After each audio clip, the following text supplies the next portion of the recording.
ಕೇಂದ್ರ ಸರ್ಕಾರದ ಪ್ರಧಾನಮಂತ್ರಿ ಮತ್ಸ್ಯ ಸಂಪದ ಯೋಜನೆ ಕೋಲಾರ ಜಿಲ್ಲೆಯಲ್ಲಿ ಸಮರ್ಪಕವಾಗಿ ಅನುಷ್ಠಾನಗೊಳ್ಳುತ್ತಿದ್ದು, ಹೊನ್ನೇನಹಳ್ಳಿ ಗ್ರಾಮ ಪಂಚಾಯಿತಿ ವ್ಯಾಪ್ತಿಯಲ್ಲಿ ಸ್ವಸಹಾಯ ಸಂಘದ ಮಹಿಳೆಯರು ಮೀನುಗಾರಿಕೆಯಲ್ಲಿ ತೊಡಗಿಸಿಕೊಂಡಿದ್ದಾರೆ.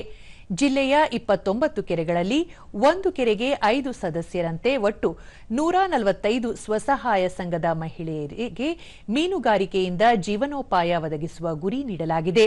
ಇದರಂತೆ 10 ಹೆಕ್ಟೇರ್ಗಿಂತ ಹೆಚ್ಚು ವಿಸ್ತೀರ್ಣ ಹೊಂದಿರುವ ಕೆರೆಗಳಲ್ಲಿ ಪ್ರಧಾನಮಂತ್ರಿ ಮತ್ಸ್ಯ ಸಂಪದ ಯೋಜನೆಯಡಿ ಮೀನು ಸಾಕಾಣಿಕೆ, ಬೋಟ್ ಖರೀದಿಗೆ ಸಾಲ ಸೌಲಭ್ಯ ಕಲ್ಪಿಸುವ ಜೊತೆಗೆ ಮಾರುಕಟ್ಟೆ ವ್ಯವಸ್ಥೆಯೂ ಕಲ್ಪಿಸಲಾಗಿದೆ.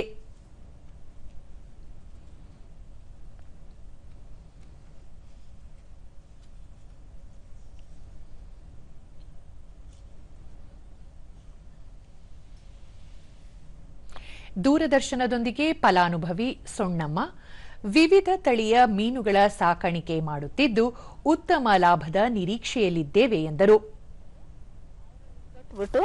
ಹೋಗ್ತಾರೆ, ನೀವು ಕೆಜಿ ಇವಾಗ 200, 100, 300 ಐತಲ್ಲ, ಅದಕ್ಕೆ ಯಾವ ಮೀನ್ಕು ಯಾವ ರೇಟ್ ಇದ್ರೆ ಆ ರೇಟು ಮಾರ್ಕೊಂಡು ಸಂಘದು ದೊಡ್ಡದು ಮಾಡ್ಕೊಂಡೆ ಅಂತ ಹೇಳಿದ್ರು ಸರ್.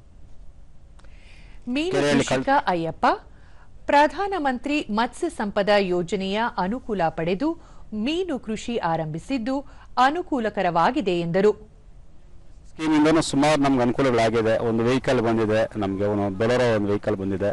ಮತ್ತೆ ಸುಮಾರು ಜನ ನಮ್ಮವರಿಗೆ ಈ ಕೃಷಿ ಜಮೀನಲ್ಲಿ ಪಾಂಡ್ ಮಾಡ್ಕೊಂಡು ಮೀನು ಬೆಳೆಸೋದಕ್ಕೂ ಅದಕ್ಕೂ ಸಬ್ಸಿಡಿ ಲೋನ್ಗಳೆಲ್ಲ ಸಿಕ್ಕಿದೆ. ಗ್ರಾಮ ಪಂಚಾಯಿತಿ ಸದಸ್ಯೆ ದೇವಿಕಾ ಪ್ರಧಾನಮಂತ್ರಿ ಮತ್ಸ್ಯ ಸಂಪದ ಯೋಜನೆಯಡಿ ಗ್ರಾಮ ಪಂಚಾಯತ್ ಅಭಿವೃದ್ಧಿ ಅಧಿಕಾರಿ ಟೆಂಡರ್ ಕರೆದು ಸ್ವಸಹಾಯ ಸಂಘದ ಸದಸ್ಯರಿಗೆ ಕೆರೆಗಳ ಹಂಚಿಕೆ ಮಾಡಲಾಗುತ್ತದೆ. ಜನ ಇದ್ದಾರೆ, ಅವ್ರನ್ನ ಕೂಡ ಅದನ್ನ ಅವ್ರ ಮಾಹಿತಿ ತಿಳಿಸಿ ಅವ್ರ ಕಡೆಯಿಂದನೂ ನಾವು MOU ಮಾಡಿಕೊಂಡು ಮುಂದಿನ ದಿನಗಳಲ್ಲಿ ಅವ್ರಿಗೆ ಅಂದ್ರೆ ಪಂಚಾಯಿತಿ ಕಡೆಯಿಂದ